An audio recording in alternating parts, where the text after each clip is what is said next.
the Center for Urban Research Teaching and Outreach, will speak more about today's event. Thank you very much, Amanda, and greetings, everyone. Indeed, I'm Robert Smith, Associate Professor in the History Department, and I direct our Center for Urban Research, Teaching, and Outreach. Our goal with the acronym is CURTO. Our goals with CURTO are really both straightforward and complicated all at once. We look to engage a whole range of topics and issues, whether they're research related, teaching related, or programming related, that then bring together expertise both from those of us on campus here at Marquette University and in collaboration with a number of our community partners. Today's conversation hits really at the heart of some of the very crucial issues that we're tackling as a society today, alongside movements for social justice, particularly those in reference to police violence. There's also a broader conversation in our country around the questions associated with uprooting systemic expressions of white supremacy and the various ways that it presents itself. And of course, college campuses are central in that conversation. One, universities still are the places where we can have the most effective and civil dialogue about these issues. And so it's not surprising then that we would receive the kinds of critiques that emerged out of a recent presidential order, executive order, regarding important conversations associated with race and identity that universities have been at the heart of exploring over the last several decades in very important ways. Today, though, we're going to hear from some of our student leaders with the Black Student Council, Breanna Flowers and Lazabia Jackson. We know that in U.S. society, particularly around social movements, very little change occurs until young people get into those conversations. Young people have always been at the heart of significant developments in our society. One, because they are able to articulate and express a vision for our society that looks to benefit our progeny, future generations, and the way that they imagine the world. Young people are also very important because in many respects, the issues that we face on a regular basis around racial inequality, they are oftentimes the targets of those injustices. And so we want to hear from our members of the Black Student Council to get a sense of what their thoughts are about this moment, and then to also give us some direction on how they see us as a university as being able to move forward in the future to make sure to shape a university community and culture that is welcoming and open to all voices and all identities. And so thank you, Lazabia Jackson and Breanna Flowers, for joining us today. Let me start off with just a question or two to get us warmed up, and then we'll turn it over to you all to provide a presentation on your efforts. First and foremost, how are you all doing? Let's just do a good check to see how you all are doing mentally, emotionally, and although it may not seem like it, most importantly, academically. So give us an update on how you're doing. For me, I'm doing pretty good right now. My grades, I'm in a good spot. I just have to keep doing work, I guess. But besides that, like physically, it's very stressful. Mentally, it's been very stressful. But I feel like with the group of people that I've been around, they've been teaching me more about how to, like really holistic type of stuff, like things like that. So like doing yoga and things like that. So they've been really trying to help me keep my energy up, and I'm very grateful to be around like this group of people who we've been working with. So it is kind of stressful and tiring, but like with this group, it's been easier to become acclimated with the stress and things. Right. How's it going, Lazabia? Yeah, I'll say the same for me. Like everything's been just like constant. So in that way, we always got to make room for the self-care, healing up, like, because physically, emotionally, spiritually, this all could be draining during these times. But like we still getting through it, and my grades, they still good because I got classes that connect with these times, like the rhetoric of Martin and Malcolm, Caribbean philosophy, like everything that helped me towards it. Working on myself right now, so I'm doing pretty good in that, and I'm just trying to stay grounded. That's good to hear. Let's talk some more about that. How are you achieving balance? What are, along with yoga, what are some other strategies that you all are using to keep yourselves healthy, establishing wellness routines? Tell us a little bit more about what you're doing to keep some balance in your life. Yeah. Me, I'm just into the arts. So, like in the art community, I'm doing music, working on a collective project in Milwaukee where we talk about like the Phoenix Rising, and it connects with the 2016 when the when the Sherman area had burnt down, and it's just talking about this Phoenix and just rising. So like we're healing as a community as well as like through myself. I'm just meditating, going by the lake, sometimes doing yoga. Just well, now that it's getting cold, so not no more. But like before, just getting in tune with ourselves and my family, staying rooted. Yeah. Breanna, you got more? Yeah, pretty much the same. I'm not really too involved with the art community, but I respect it enough to like really try. And I know like we had a paint and sip Mm. last year, and I was like, this is calming. I told Mario, who was leading the paint and sip, like this is really calming. So I started to put that, like implement that into my self-care, and then also just kind of taking care of my body, drinking a lot of water. I know like when I get very stressed out, I'll like sit down like on the floor and just cross my legs and just eat fruit and just drink water, and just like that's it. Just try to breathe in and out. I'll just say like breathe in my mind. I'll say like I'm breathing in whatever is good and breathing out the opposite. So like breathing in joy and then breathing out anger. So like I'm just bringing that back into myself, things like that. And then also I like sports, so I was watching the finals, and I'm a Lakers fan, so that was really out a lot.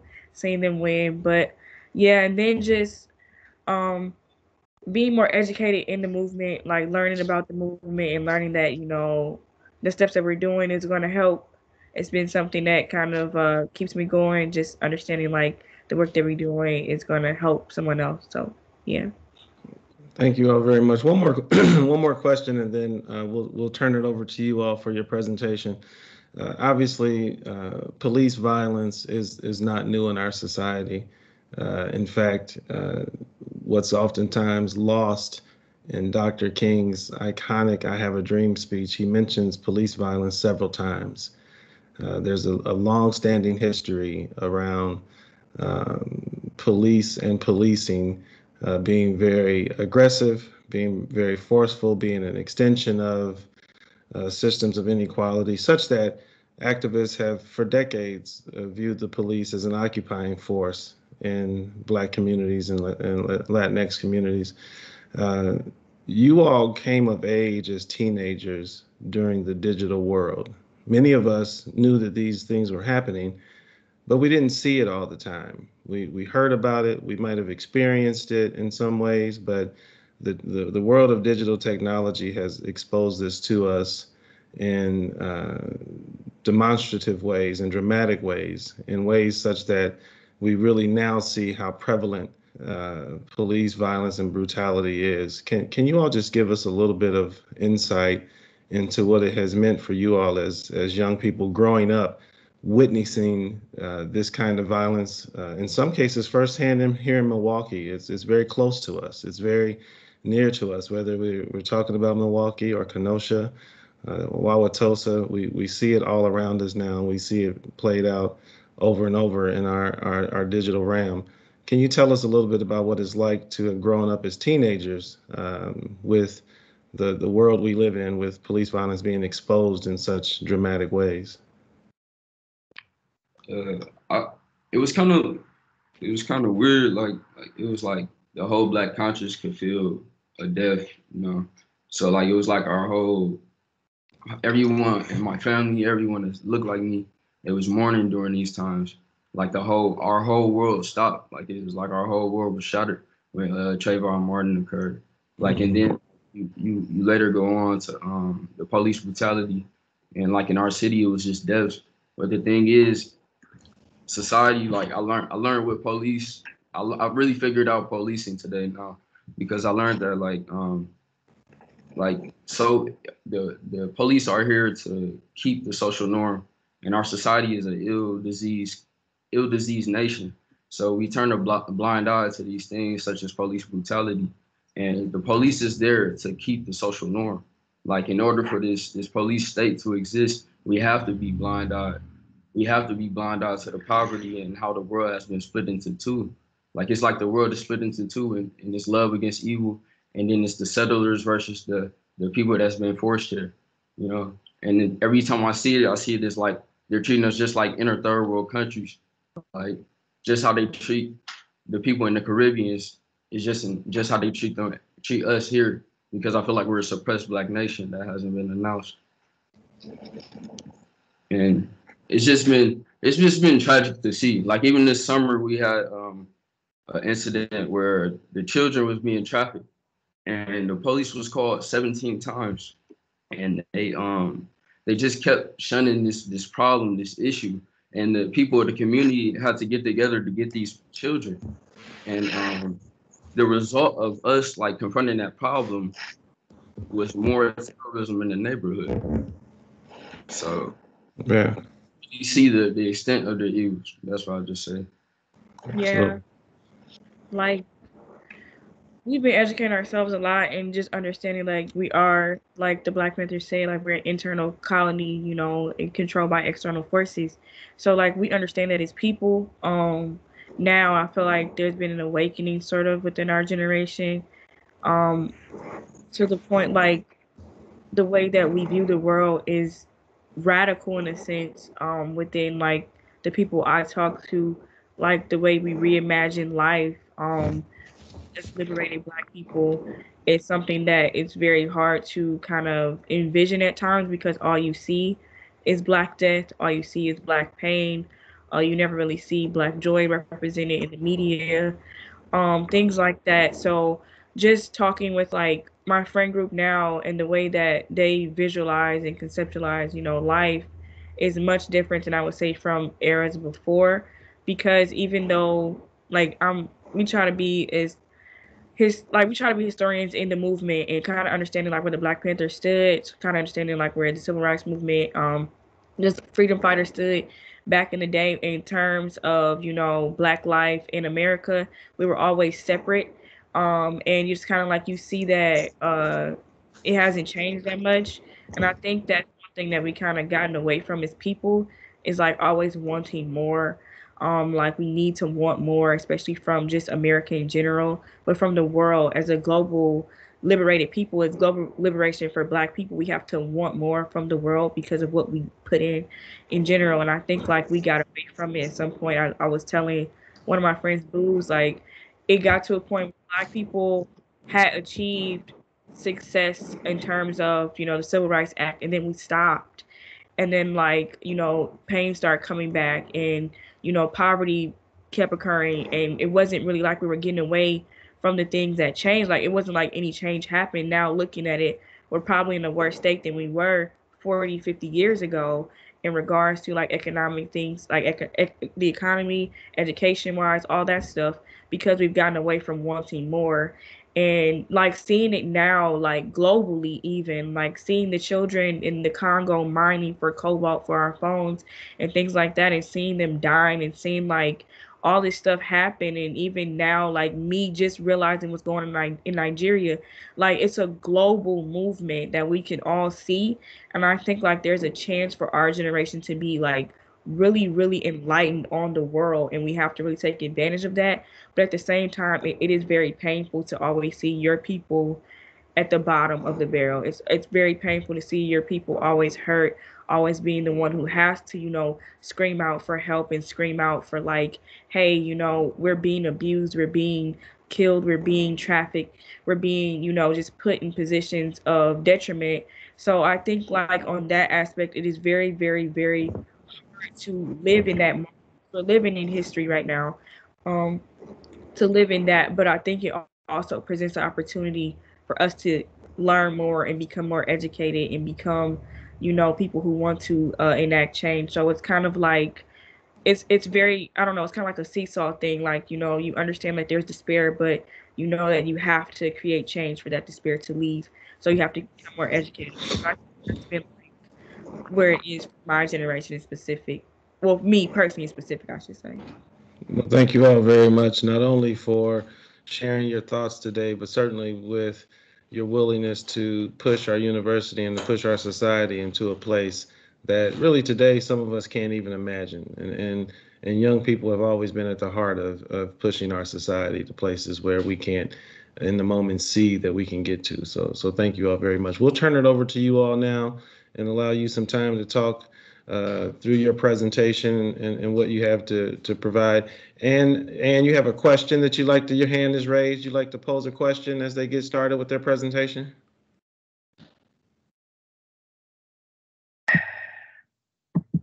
Sorry, coming. Yeah, I really do. I am so grateful for you all to be here today and to allow us to engage in this soup.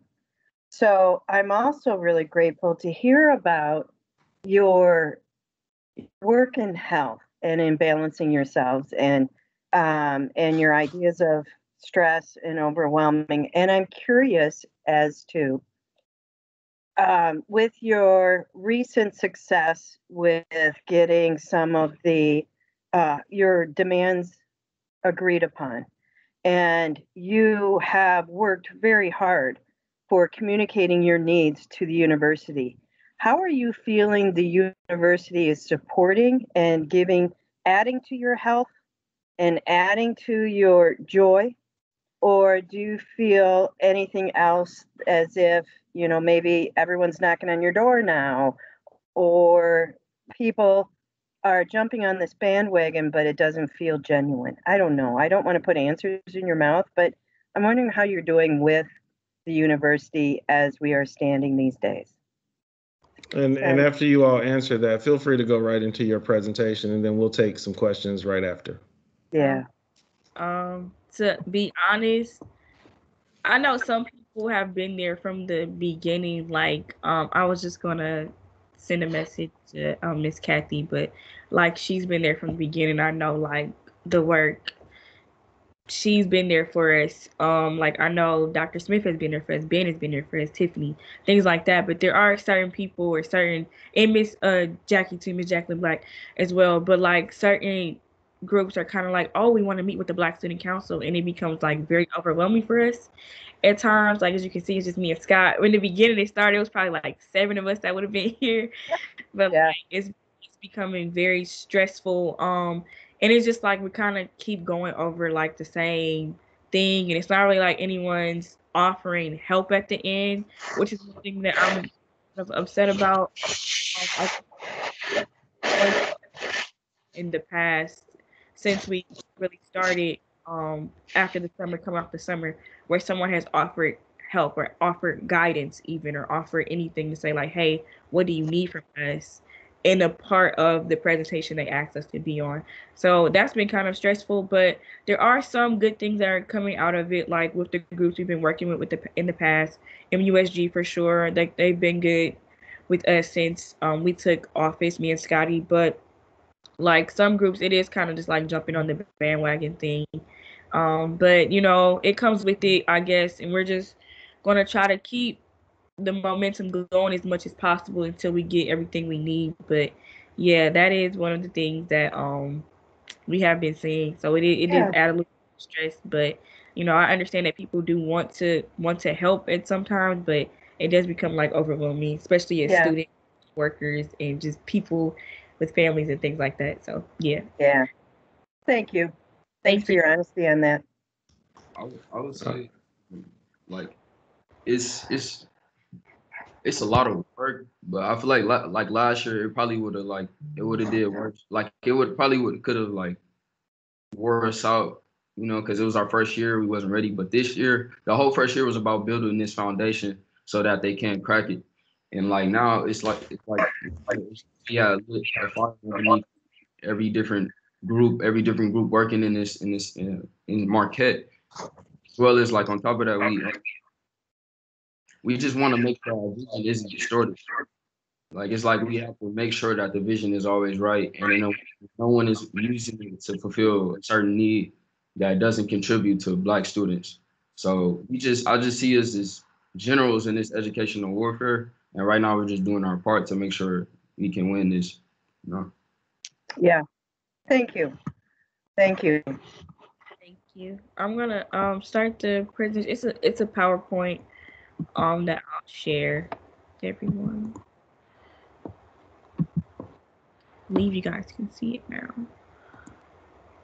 So, all right. So we called it in the beginning. I think it was like the changes to end racism, but now it's to combat racism because it's an ongoing fight that we're in. And it says melanin. This is what the original group. One of them I think is not working. The other one I do not know why. Can we ask everybody to mute their mics, please? Thank you. Sorry. In the original group, it was melanin within Marquette, but we became the Black Student Union recently. So, yeah, that's that. And this is just a summer work group. So Leah Conway, Beluga, me, my sister Corinne, Emmanuel Johnson, Jamisha Matos, Jeremiah, Lazabia, who's vice president, also on Lionel Clay, Lona, Mariah, Sierra, and Sir Lawrence. We spent our whole summer dedicating time to this presentation, the work that took place on campus. So these are our before steps. Before we decided to really get this ball going, we attended the Black Solidarity Conference at Yale University. Before that, I forgot to add, we were just doing a lot of work in the community within ourselves as the Black Student Council, especially getting back into the neighborhood. Let me go back. From here, everyone on this list is from the city of Milwaukee. So yeah, that's one thing that is very important to always say. I always say that because we're all from the city. So city kids did this work. So I always say. But yeah, so we went back into our community, started talking to the kids and the high schoolers, understanding where they stood. That was our main step that I didn't list on here because this is strictly for the presentation that we did for the administration and everything. So we attended the Black Solidarity Conference at Yale University. Scott, I'm not sure if you want to talk more on that, how it impacted us and everything, but I'll say it was the best experience, one of the best experiences of my life. But yeah, Scott, I don't know if you want to jump in on that part. Yeah, I couldn't stop smiling at the conference because it was just beautiful. It was like we got to see a perspective that we wasn't normally able to see. So much we're just thrown into Milwaukee and don't get to see outside of that realm of Milwaukee. So we got to see the atmosphere of different Black student unions all across the nation, as well as a few black students from London and different parts of Nigeria. So we got with the great minds, and the speakers there as well was speaking on everything they was I say they're far ahead of the time. They're getting ready as a nation of Black youth in a way. And Yale just showed us a prime example of what we could potentially be. But we was just belittled and not allowed the same vision, not allowed the same actions and vision to be thrown into, well, excuse me, my bad. But we weren't allowed the same vision to be acted the same as the other schools. So we seen Yale as an example. They already had a Black Student Center. They already had Black students leading marches, leading discussions, and we was the smallest group there. Everybody else was going there for years and years, and we was the only school that didn't go there, not only 3 times, in our history, when everybody makes it a yearly thing, an annual thing. So we just was trying to get our ship together just as much as the other universities that we have seen. Yeah, so I always say that was the best experience one of the best experiences of my collegiate career. Without that conference, we probably wouldn't. We still would have been ready to put in work, but we wouldn't have known what to aim for. That showed us what we should look like, what we should have. And I'll get more into that at the end of this slide. But we also just began to build trust within each other as Black students on campus. We had a lot of events last year. We can't really do too much this year because of COVID, but we had a lot of events last year, building trust within the Black students on campus. We also began building trust within blacks, black organizations, liberation organizations, nonprofits in Milwaukee and on campus and on other campuses across the nation. So we've been talking with schools in New York, a university in Brooklyn. We've been talking to universities in Boston. Also, just trying to kind of create more trust there, and also in our own state. Parkside, UWM, Whitewater, like we have a really close relationship now with them that we didn't have before. Carthage College as well. So we've just began building trust there. And then we took a stand against racism on campus from the virtual sphere, which is mean like I did a project before we went to Yale basically about trolls online and how they're just racist. They're playing behind like this scope of, oh, I'm just joking, but they're just like doing racist things online. And that actually happened on campus with a student who said that if it's okay to kneel for the flag, it's okay to kneel on someone's neck in regards to George Floyd, which, when it brought to our attention, we decided like we have to take a stand against this. And we went on our social media and was like, is this what we stand for at Marquette? And it just kind of prompted the question of what makes Marquette attractive to, suburban students who are racist, like racist suburban students, because that's where we've seen like most of those tweets, most of those, posts coming from. And then we educated ourselves. We attended and led marches in the city. Scott, I'm not sure if you want to talk more on that, but you talked a little bit more about, what happened with the young women, well, the young children, and the trafficking thing, but just like the amount of marches we went to and led, and I think that really helped us as well. Yeah, we were able to galvanize the people in the city, everyone who was about fighting for the people. So you connecting with those people, and you're connecting with their networks. And it just was like building a city network, because we have to get together during these times, because all we're left with is us. So like in the marches, you have the most passionate people in the city. You recognize them. They were on the front lines. And we had a lot of allies show up constantly. But like during the nighttime, it was just us, all the allies would leave. In the very beginning of the George Floyd, the city was like a war zone. Like it was just spikes everywhere, chopping us in the city, chopping us in certain parts of the city. The lights would be cut off in certain neighborhoods. Like they would want us to be violent. A couple of my cousins got detained, and my peoples just for protesting. And the nighttime, when it comes, it's like chemical warfare as well as like warfare as if they were in Iraq or something. So we just got to see that firsthand. And like when what happened with the children was it showed us the clear terrorism. Like the house had burned down. Like the house somehow burned down the place where they was held the kids, and the police was allowing these people to get in. They sneaked the children out the back. Once we recognized who house it was a house who they had evidence of them trafficking the children, and like the community had to galvanize and get together and go deconstruct this problem themselves. So the result of that was constant terror. Like one example was like the whole night the police had came and they just had gear. They had the tanks. They well, not the tanks, but the Humvees and shotguns out, and just was terrorizing the neighborhood in a way for nothing. Like they had shotguns pointed at children, and people had to take a stand and protect their own community. And it just shows you how violent this defense of white supremacy gets. Yeah, even on campus, marches through campus, things like that. There was a lot of, like you said, terror out there in regards to the police.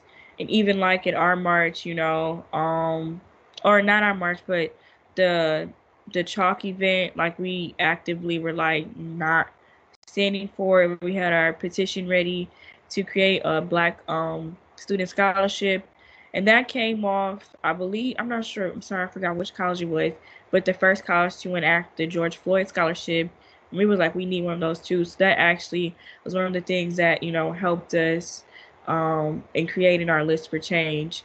And we just understood that we as Black students on campus in our city deserved more. And from there, understanding that after going through all these things, educating ourselves, being in front of the marches, being in the marches, taking a stand against racism, building trust, and seeing what it could look like for us in Marquette, we knew that we deserved more. And from there, we talked with people in the city about what they want to see, and we decided to get to work into what I'll start showing now. So these are the administration efforts and policies that we asked for from the university. We had detailed information out. This is really just a PowerPoint we showed, but the pieces of the paper, like the documentation, like had the same deadlines and everything. So which is why I'll go into more that happened, but these are some of them. I'll read. This one in specific: Marquette University must publicly recognize and apologize for the traumatic events that Black students experience on campus and the part Marquette has played in contributing to these experiences. This effort is restorative to the trust and relations Black students and their families have towards Marquette. We ask that this is done before fall of 2020. I will say that when we initially met with, the provost and President Lovell, we met with them twice over the summer. A lot of people don't know that. The first meeting was us really just talking to them about like how we felt as Black students. And then the second meeting was with this here, showing them, our slide. And they agreed to pretty much everything, I would say, and in regards to our deadlines as well. So this was the biggest thing for us, and I'll say it was one of the biggest things for the campus as well, because if Marquette would have, really stood with their Black students in the summer, what happened when school started may not have occurred in regards to the protests that took place, but they just, were not really getting on page with that. Then we wanted them to release the number of Black students on campus each year, in Marquette's efforts towards recruitment and retention of Black students to the public annually.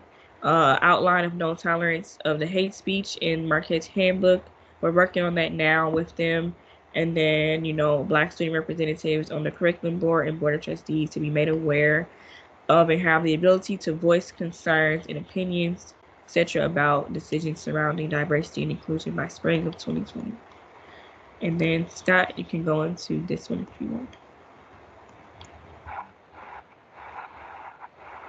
Yeah, so what I just learned, and like we learned about like how like we basically was doing like our recruitment would basically be a means of reparations for like the people in MPS, the Black students. So like we decided to make this recruit and retention, and like we set a minimum of 30 Black students from MPS funded by Marquette by fall 2021, and actually that's been bumped into 40, and it should be here by fall 2021. So we wanted the numbers to reflect the demographics of the city, and the city is 40% Black, and here the undergrads that was Black, it was only 3.6%. So like we brought that up in conversation, and we also talked about increasing recruiting students outside of MPS and just from the broadly, like just in Milwaukee, and like increasing comfortability on campus. Like once these students get here, creating a comfort level with them where they don't feel like they have to throw away their culture and throw away wherever they came from. And then like we also made a STEM program and working with MAS, because I went to Milwaukee Academy of Science, and like I know it's brilliant Black minds right on campus, but they're not considered Marquette. They're considered just Milwaukee, and they're not outside when they're actually just on 22nd Street. And it's a science school, so we just wanted that connection to be made in a program similar to the Cristo Rey one, with predominantly Black schools instead. And we also wanted to change gears of the president's initiative to recruit in Milwaukee County. We wanted to change it to reflect our vision. Like we feel like we can connect on that. And also, we also wanted them to vote on the Gear Up program, which is a reason a lot of brilliant Black minds are here today, as well as me, from Steve Robertson, a program where just taken outside of the city, and we was able to see different campuses and see a new environment, so we can get a new vision for ourselves. That it was actually not refunded, so the kids after me didn't get it. And one of the reasons it wasn't was because of Marquette didn't vote on it. So we wanted them to vote on that. And then when it comes to the point system, when working with the federal government and working with the money is that, and they just wanted the promise of their vote, and they agreed on that. We also wanted the students to get a book scholarship, and that was discussed on our list of our black student reform, you know, when we signed the contract. And the last thing was just building our own Black Student Center, you know, and we're working on that as well. A soft opening is planned soon, and then a grand opening later on, eventually, once this gets done. So yeah. Thanks, Scott. Then we wanted core curriculum and mandatory training. This is that, you know, the university cannot say that they would do or that they had power over, because curriculum is, you know, enforced by professors, deans, and, you know, the chairs of the colleges and things like that. So that's where we took upon ourselves to kind of get into meeting with different departments and things like that about how to implement, you know, racial injustice trainings, classes, what it looks like, just putting something more than just the regular white face on curriculum. We worked really closely with the English department, Dr. Cedric Burrows and Dr. Flack, about how to kind of re-look at the way that English is taught. And the study from that came across really well. It was well received by the students, and, you know, that's something that we're really proud that we had the ability to work on. Also working with the Writing Center right now, actively working with the Writing Center and a bunch of different other groups and departments on campus. So coursework surrounding racial injustice, we want that to be implemented curriculum for all students by fall of 2021. Mandatory bias trainings for all faculty, staff, and student employees by fall of 2020.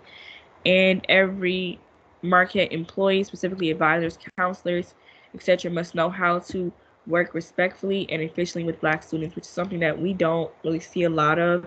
And advisors and counselors on campus, hearing from our students as the Black Student Council, they were just telling us, like, you know, how the advisors don't really do too much for them. They're not really helpful and things like that, and that they just have to do everything themselves, which is something that, you know, we really wanted to work on it and help fix for them. And with the student training, like, we wanted that. We've been asking for that since my freshman year. I'm a senior now. For my freshman year, that you have to take a training before you come on campus, because, you know, you already know what we stand for as Marquette University. So when you get here, there should be no, you know, no fine line or no, you know, assumptions of what you can do. Like, you know what we stand for, and that just never came. So we're very, very happy that, you know, that's something that the university will be doing. This here, I'm not sure if I can zoom in from this slide, so give me a second. Sorry. Where's your shared window? Sharing this file. Sorry, just wanna get this back up so I can zoom in a little more on the actual photos here. But this is the data that, you know, we conducted campus climate surveys over the summer by ourselves, independent surveys within, you know, Black students on campus. And the first stat here is just asking what is the race or ethnicity of the students who answered. And then the second bubble here is how comfortable are you on Marquette's campus? And as you can see, 31.9% said uncomfortable, 37.3% said very uncomfortable, 22.3% said neutral, and 8.8% said that they were comfortable. So more than half of the Black student population, or, you know, out of the 94 responses we got, were very uncomfortable or uncomfortable on campus, did not feel comfortable being on Marquette's campus, which when we presented that information, they were kind of shocked by that, but we weren't, to be honest, because, like, we know how we felt. And also the campus climate study, also the new one, should show something very similar to the answers that we got. And then we asked, would a Black Student Cultural Center make you feel more comfortable on Marquette's campus? And 89.4% said yes, and then 10.6% said maybe. So that's just showing, like, the things that we could do that other universities have done to, you know, keep their students there and keep them comfortable on campus. And then we asked, how important is it to have a Black student or cultural center on Marquette's campus? 77 people said 5, 15 said a 4, and then, sorry, two people said a 3. So we never got below a 3 on this question here. And then the last one is not like imperial, so you can't really see it, but it's just asking what more would you like to see on campus. And we got 21 responses, which is what we also implemented into our, ask for change from this point here. But this is our data from the top 25 universities in the Midwest. And what we did here is we went to, with our research, we looked up the top 25 universities in the Midwest, and, we looked up what they had as far as, Black students, center housing, or just programs in general. And then we also compared their Black student population to the population of the city. And then this is the programs here. So as you can see, 56% of the top 25 universities in the Midwest had a Black student center or Black student housing. And then another thing that we recognized was that, sorry, I said bad quality. Sorry, but we're in Illinois. So most of the universities in Illinois. One thing that we got from administration was when we talked was like, oh, Wisconsin is just like very cold. No one wants to be here for the weather and things like that. But we're pulling the numbers, and there are Black students who are going to these universities in the Midwest, and they're staying there. In regards to the population of their city, it's also being shown, like represented within the numbers, that the way that they're recruiting students in their city, and that it's happening, and it can be a reflection of what's going on. Like, there should be no reason why a school that has, or a city that has 13% Black has a 10% population, and we don't, Black student population, and we have 4%. Like, our numbers had dropped from 10 years, I believe, by 60 people, and for Black students, that the numbers had dropped. So that was just one of the things that we wanted to show them. And then we also did work from data with the AJCU institutions as well, kind of the same thing about it. And here we looked up their Forbes rating as well, and looking to see what they had. And what was a surprise was that really 81% of the AJCU institutions did not have a Black cultural center, and the ones that did had a much higher Black student population and a much higher retention rate, and they were ranked higher within, the Forbes list. Like, Georgetown was one that really stood out in the work that they do. We also learned from them and wanted to kind of implement that stuff into our acts for change. So that was just one of the biggest things that we seen, was like, we have a chance to really stand out, and that's what we told them as administration, to the provost and to President Lovell and Dr. Wilburn. We have a chance to really stand out here, because as you can see, the AJCU numbers in regards to Black student programming, Black student housing is not there. So this is a way that we can really, really be the difference and stand for, our slogan on campus. And Scott, I'm not sure if you want to go through. This is our last part of the ask. If you want to read that portion. All right. So you was talking about we can't be in AMU or Coughlin, right? Yeah, so this is we're just going back over the Black Student Center as well. So we just want it to be ran and paid by a Black graduate assistant. It'll be used to be like a bridge for Black graduate, undergraduate, incoming students. And also be for tutoring, student org meetings, events. And this is just what we asked for in the space. So yeah. We asked them not to be in AMU or Coughlin, because they like to just throw us towards the back of campus or into the AMU, but never like were we ever just given a home. Students just be floating, Black students just be floating on campus with no real home. Like all Black students aren't EOP, so what about those who aren't? And like, they don't have a home. We feel like, so like we was just trying to make the comfortability on campus as best as possible. So we also talked about planning out like a tutoring program inside, because we're always thinking about the future of Black students, and then like that program consisting of Black graduate students, Black undergraduate students, and incoming, and like another way to recruit students. When we recruit Black students, there's nowhere for them to look and like see that they will have a home, and this will offer that comfortability for that next step with them, enrolling in college. And we also talked about bringing at least one Black speaker to campus each semester. And like we noticed with Charlemagne, like that's progress in a way. Like it's progress nonetheless. And like we would like we would like to have that each semester, like where we can spark something in all of our students by using these people on these big platforms who have this voice and sparking something in our students, you know. And then we also wanted to get a Black therapist, and we also secured that.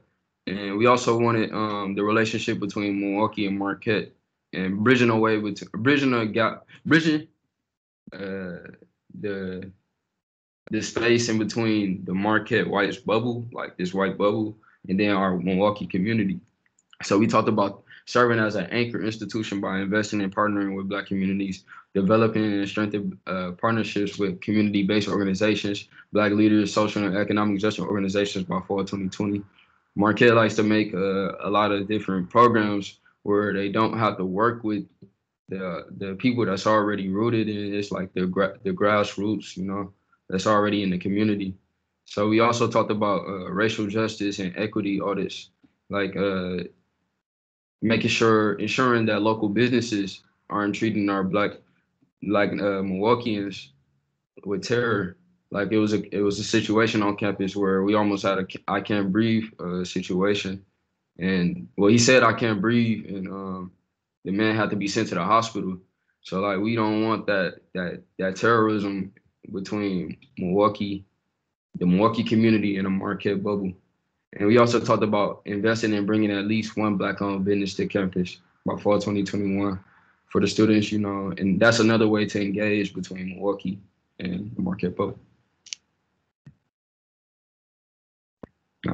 And I'll give it to Bree, the next one. Yeah, and then with that, we just wanted to invest and bring at least one Black-owned business on campus by fall of 2021, and we are in the works of doing that and trying to figure out how we can make it beneficial for not only just one Black-owned business, but how we can continue to bring in more and have them thrive within, you know, the resources that we have. So these are our after steps. We met with many departments in Marquette on the educational and administration and administrative side. I talked about that a little bit, meeting with the departments, educational departments, which it's been really, really fun to do that, to kind of reimagine education and reimagine curriculum without a white face on it has been very, very fun and been very, very intriguing. Like I love the way that those conversations have been going. We held marches, sit-ins, and rallies. I will say, like, that's not something that we had planned in the summer. We didn't want to do that, but it's just that the university had really stopped listening and pretty much said that they were going to do these things, but then it didn't seem like they were going to do it. So we had to kind of take more steps with that. And then also in regards to like the way that our student body was feeling coming off of everything that happened this summer, and we were really at war this summer, and like lives are being lost, taken away from COVID, taken away from, you know, police brutality, and the only thing that was brought up was COVID, and just seeing like how quickly the university changed around for COVID-19, but did nothing ever in regards to, you know, Black lives within 50 years, which was very, very harmful to our students, and they didn't take that too well, especially coming off of Jacob Blake, which was like right before school started, and then seeing like the death of the protesters who were murdered by Kyle Rittenhouse, like I think the day before our first day of school, and the students were just like, we gotta do something, like we need to do something. Like I don't even think the students really knew what we were doing before the summer started, unless they did like take the survey. So without that, like I don't think they knew what was going on, like from our side, our demands or anything like that, unless they were, you know, engaged within the survey and stuff, or engaged in the work that we were doing. So from that, they were just like, hey, we got to do something. And I remember just getting so many text messages and phone calls and emails from my friends and people who weren't like really close to me either about that. And they were just kind of like, we got to do something. And so what do y'all want to do? And they said, we don't want to go to class. I said, well, then don't go to class. And, we just kind of met up outside, and that's how we kind of started our marches, sit-ins, and rallies. And we also started meeting with colleges across the nation, just to see, like, how they were doing. And then they were really trying to figure out how we were doing the work as well. So it was kind of like a take and give situation there. Like, we were all kind of just trying to figure out how we can be better as a university, and they were trying to figure out the steps that we took as well. And then now we're just actively working with the proper channels to complete our agreement with Marquette, which it's on our website, the agreement. It's also like on all our social media pages. I didn't have time to upload it on here, but I don't want to take up too much more time. So this is also like, how can you help us? Continue to check in with the president's office, check in with Black students and staff on campus to see how they're doing, how they're holding up, and then like always ask, how can we help? How can we be beneficial to you? Write emails to businesses and people in the community about the efforts that are taking place so that everyone is aware about what's going on at Marquette, so they can also be more involved, because this is a community effort. Us being, like I said, kids from the city of Milwaukee, like, we want the city to be involved in the work that we're doing. So just having them out there, just getting the message out to them, because the more we talk about it, the more that it'll stay on, the president's office mind. Be actively engaged on how you can help be a leader, because at times, like, we need a break and we need other people to kind of step up and, be there in meetings as well, speaking for us in meetings that we can't be in. And then one thing that, me, Scott, and my friend Bria, who we met in the movement, and Tatiana, we always talk about imagine life in a liberated state. If you think like that, then you can also offer advice on how to get to that liberated state, and you also have ideas of what that looks like. So when we started to create our list, that's what we were trying to figure out. What would it look like at Marquette for a Black student if we could dream, to be free there, or dream to feel welcome there? And that's how we got that. And then invest time and resources, Black students on campus. And that just means mentorship, internships, anything that you feel like, okay, I would tell my child about this, or I would tell my cousin, my niece, or anything about this. Try to tell Black students as well, because it's very hard for us to find resources, especially after college. We get that a lot, and then things like that. Like, a lot of people, we're trying to figure out how to apply to grad school.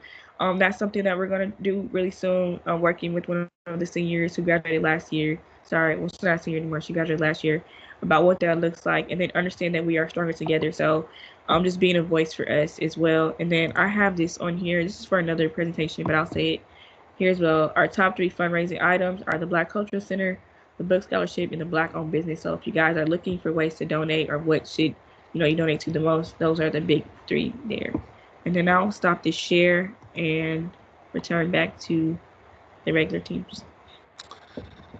Well, thank you all very much. I'm sure we are all giving you a virtual round of applause, not only for your presentation today and your presence here, but for the invaluable work you're providing our campus and our Milwaukee community. We all know that Milwaukee, Wisconsin sits right at the center of our nation's cultural and political wars today, and have been central to these conflicts over the last several decades. And so our work is going to need us to be and continue to be very committed, because universities have to be at the forefront of social change, because this is where ideas get exchanged. Universities are where the world we can imagine has to. This is the ground work. This is where the seeds get planted for those imagining. So thank you all so very much. We have like 1 minute. Amanda, I'm going to defer to you whether or not I should take another question from anybody, or whether we should wrap up. No, we could take some questions. Okay, we're looking at the 1 o'clock hour. Breanna and Lazabia, you all may have other things to move off to as well, so we want to be respectful of your time. Does anybody have a question that they'd like to pose before we close up today's discussion?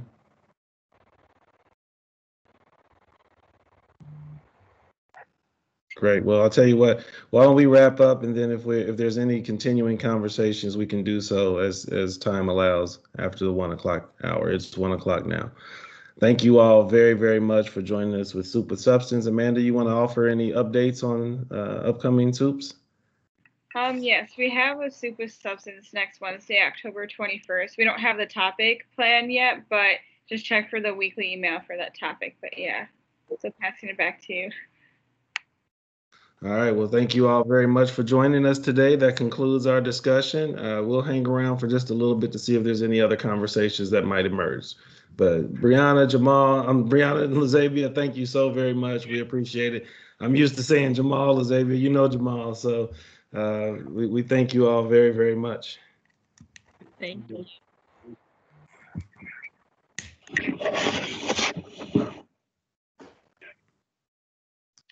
Thank you, gang. So appreciate